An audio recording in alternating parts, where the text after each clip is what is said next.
परिषद निवडणुकीमध्ये महायुतीने महाविकास आघाडीला धक्का दिला। काँग्रेसकडे सर्वाधिक आमदार असतानाही त्यांची 7 ते 8 मतं फुटल्याचं स्पष्ट झालं। या आमदारांवर कारवाई करण्यात काँग्रेस हायकमांड ठाम आहे।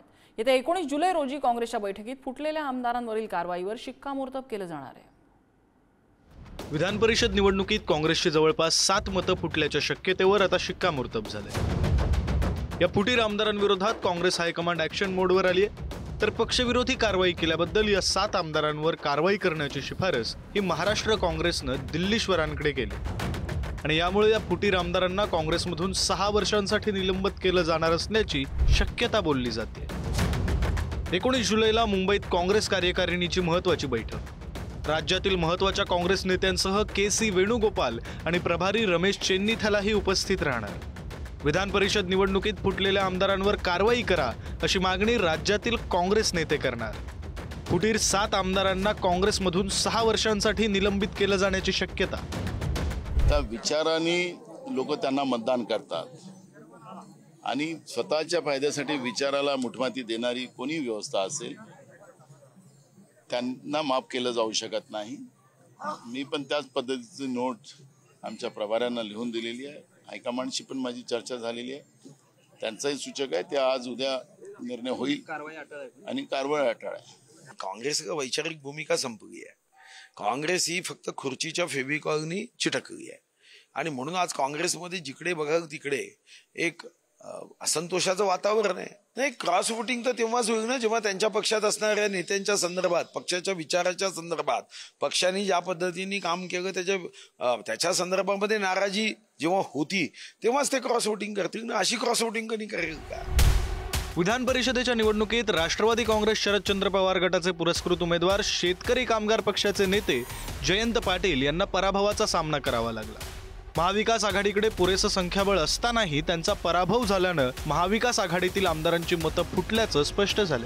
काँग्रेसची 7 ते 8 मतं फुटल्याची कबुली ही नाना पटोलेंसह विजय वडेट्टीवारांनी दिली। दरम्यान फुटीर आमदारांना ट्रक भरून पैसा दिल्याचा आरोप क्रॉस वोटिंगवरून संजय राऊत यांनी केलाय। झिशान सिद्दीकी, सुलभा खोडके, शिरीष चौधरी, हिरामण खोसकर, जितेश अंतापूरकर, मोहन हंबिर्डे एका पक्षाच्या तिकिटावर निवडून यायचं आणि दुसऱ्या पक्षात जायचं, सरकारमध्ये सामील व्हायचं।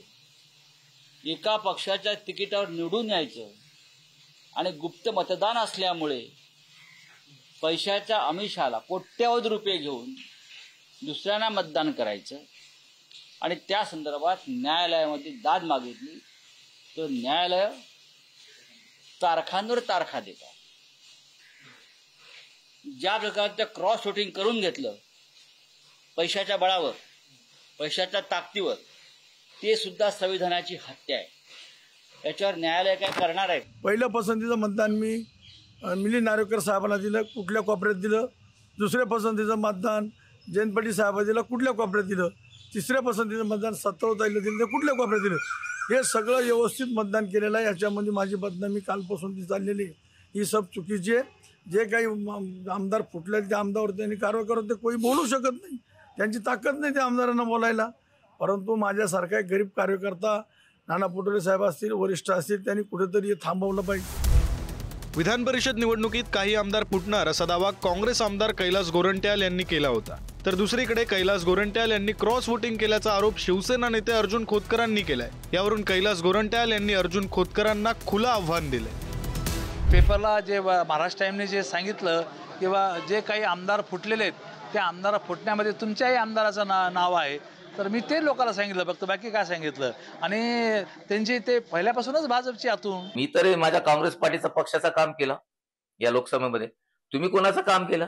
तुम्ही दानवेच्या विरोधात काम केलं, तुम्ही कल्याण काळेचं काम केलं असं तुम्ही स्वतः म्हणतात। आणि काय काय आमिष घेतले, काय काय मलिदा घेतले, तुम्ही दोन्ही पार्टीकडून मलिदा घेतले आणि तुम्ही त्या चौकशीला घाबरून तुम्ही पार्टी बदलला। तुमचं काय गंदा कोण आहे ते मला विधानसभेत माहित पडलं ना, 2024 मध्ये पडेल तुम्हाला। आणि उभा राहा बरं का तुम्ही, उभा राहा, माझ्या विरोधात उभा राहा। मी कितना गंदा आहे तुला मतदान माहित पडेल। गेल्या विधान परिषद निवडणुकीतही काँग्रेसची काही मतं फुटली होती. त्या पार्श्वभूमीवर यंदा काँग्रेसनं आपले फुटीर आमदार ओळखण्यासाठी सापळा रचला होता. त्यामुळे क्रॉस वोटिंग करणाऱ्या त्या 7 आमदारांना काँग्रेसनं शोधून काढलंय आणि आता या आमदारांवर काय कारवाई होते हे येत्या 19 जुलै रोजी स्पष्ट होईल.